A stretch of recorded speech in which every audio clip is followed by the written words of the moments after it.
Hello my friends and welcome. Ukrainian army moves towards Robotyne even more today. From the information we have, the main Russian forces already left the village and there are just few of the units that continue to resist to slow down the Ukrainian counteroffensive. So here we speak about 2 or maximum 3 days, then the village will be finally liberated by Ukrainian army. The Ukrainian army could potentially go there around 2 days ago because there is no significant resistance in the village itself, but Russia might have created the trap for our forces. There is the high probability that they prepared the artillery systems and aimed them towards Robotyne, so they're waiting for Ukrainian army to enter. So for Ukraine, it's very important to target the artillery positions of the Russian army behind the front lines and only after that move in. That's the main issue right now. That is why I do expect the simultaneous Ukrainian army movement towards the southern border of the village of Robotyne,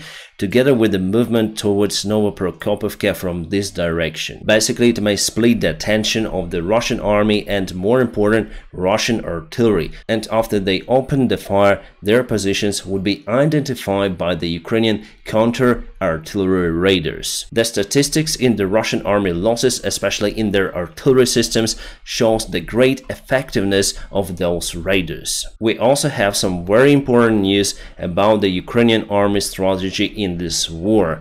The news are coming from our allies. They insist that Ukrainian army would concentrate their forces on the southern part of Ukraine and strike towards Tokmak and Melitopol. At least we have this article from the New York Times. They refer to the American military officials who confirmed that there was the conversation between American, British and other allies and Ukrainian military command, including Zaluzhny. We all witnessed that Ukraine has many of the vectors of the counterattack.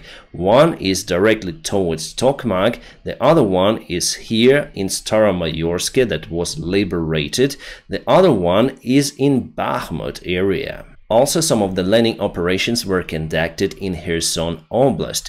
Here in Luhansk and in Kharkiv Oblast, Ukrainian army is mostly in defense, but sometimes we perform the counterattacks, then the Russian army fails with their attempts in taking the Ukrainian ground. But in general, yes, we have 3 of the main vectors. Ukrainian army tried to assault also over here, but wasn't really successful. At first, I thought that this multiple assault strategy is the good one because it will give Ukrainian army the opportunity to find the weak spot in the Russian defense. But for the 3rd month already, we witnessed the same strategy as it was before. It seems like it is very hard to find the weak spot in the Russian defense.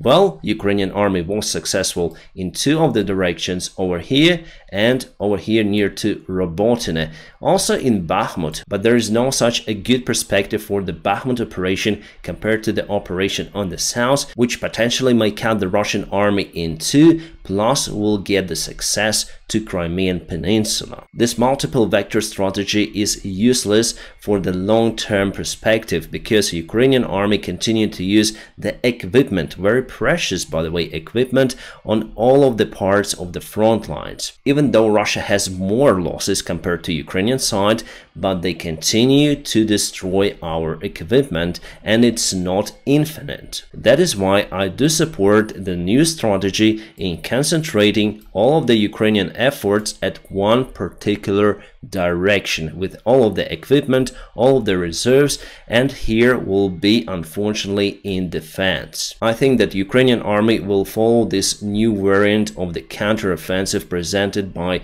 our allies. Long time ago, then the counteroffensive has just been started and we lost the first convoy that was ambushed by the Russian mines and artillery. I say that our advisors and allies should interfere in Ukrainian army strategy more. The Ukrainian soldiers are very experienced, very talented and motivated, but we still have some problem with middle rank and the low rank command. That is why I think that at the present stage of the Ukrainian army development, we should have the advisors from the Western countries, from our allies, because they send that equipment, they know how to deal with it, and they have the good background also, plus experience, so they may help Ukrainian soldiers to release their assault energy at the proper spot at the proper time with as less losses as possible. Because what we have right now is mostly the standstill situation that little by little causes Ukrainian army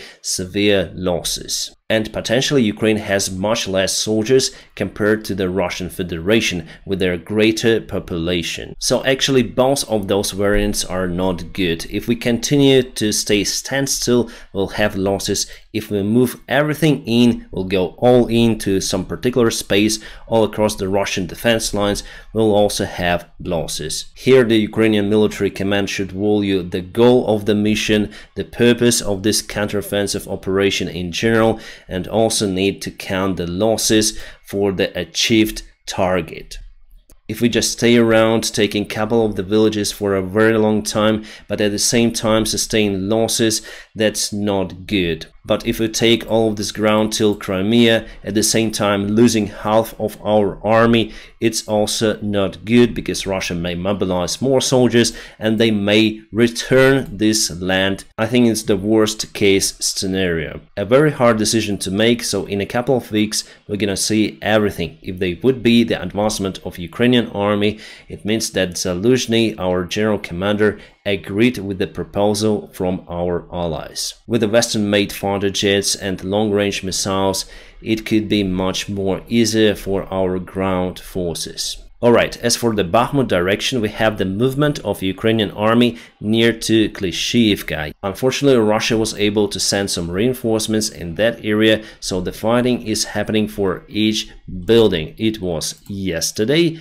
and it is today. Before we saw the video that Ukrainian forces actually took this village and Russia sent their T-90 tanks that were totally kaput. But after that, as I say to you, Russia sent more reinforcements. They actually targeted the Ukrainian positions over there, so Ukrainian army was forced to retreat a little and now moves in again. The first modern armored vehicle I was able to spot on this video. This is very close to Robotyne village, so basically this vehicle just stuck. There are no any signs of the damages, so this vehicle just stuck in a trench, that's it. But as usual, the Russian media say that Russia targeted this modern vehicle and demolished it.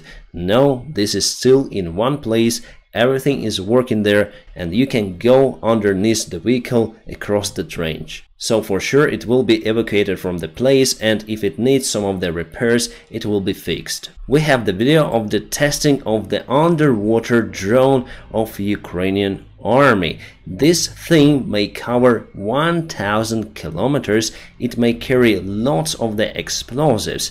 Why this thing is so important? Because Russia put some of the ships around the Kerch Bridge, and they also built some sort of the on-water barricades, so drone boats are unable to cut the Kerch Bridge connection. With this one, it may just go down below those ships and below those barricades to target the pillars of the Kerch Bridge. The video was filmed during the night time. It's hard to judge about the size of the drone, but here you can see the human silhouette, so this thing is quite big, like a normal boat. It looks more like torpedo rather than the submarine. Okay, the length is 6 meters and the name of it is Marichka. Alright, what we have here is the latest update from the Robotyne situation.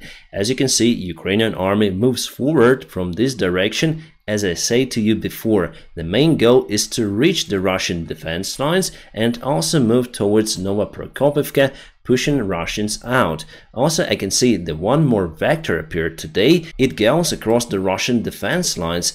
Also, all of those points you may see, those are the shelling by the Ukrainian artillery, and this is the shelling by the Russian army. As I say to you, they want to use the Robotyne as some sort of the trap for Ukrainian soldiers. They understand that we are reaching this village day by day and soon we're gonna take it under control, so they're concentrating their artillery fire on it, cutting our forces out. So that's why we have one more vector and one more over here to deflect the attention of the Russian artillery and to aim towards their positions with our artillery. So, according to the Ukrainian intelligence services, Russia started to down the ships near to the Kerch Bridge, so they want to avoid the threat also from the submarines. Well, we'll see how it goes. This morning, Russia reported that Ukraine again used the S-200 modified ground-to-ground missile to target the Kerch Bridge, but the mighty Russian air defense shot down that missile.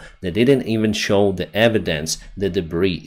The Ukrainian army asked the United States to provide the special cruise missiles for the F-16's fighter jets that will be delivered probably this year. Those missiles' name is GASSM.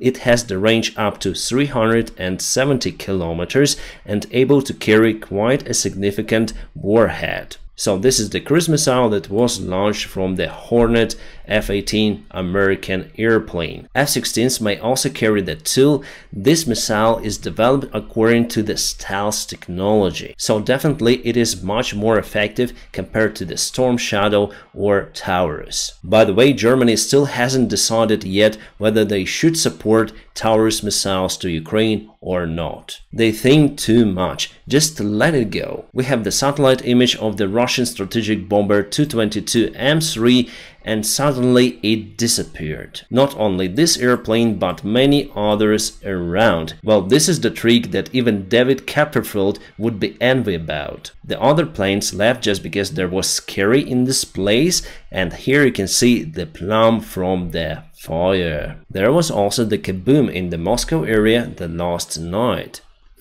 The General Armageddon or Surovikin was dismissed from his position as the commander of the Russian airspace forces. Yes, they don't have the air force, they have the airspace forces. He's been detained in his own house, so why should he stay in command? It is logical. Some of the media resources say that Putin refused to go to Turkey for the meeting with Erdogan, so Erdogan would probably go to Russia. I think that Putin is kind of scared to go to the NATO country right now. The BRICS summit has been started in South Africa, and this is the Chinese airplane that delivered the Xi Jinping, the leader of China, to South Africa. And look at this wonderful meeting. He's just coming from the stairs. The president of South Africa together with his wife, they're not sleeping. It's the night time for them, but they went to meet and greet Xi Jinping. Definitely the leader of the powerful country, whether we like it or not. China is the second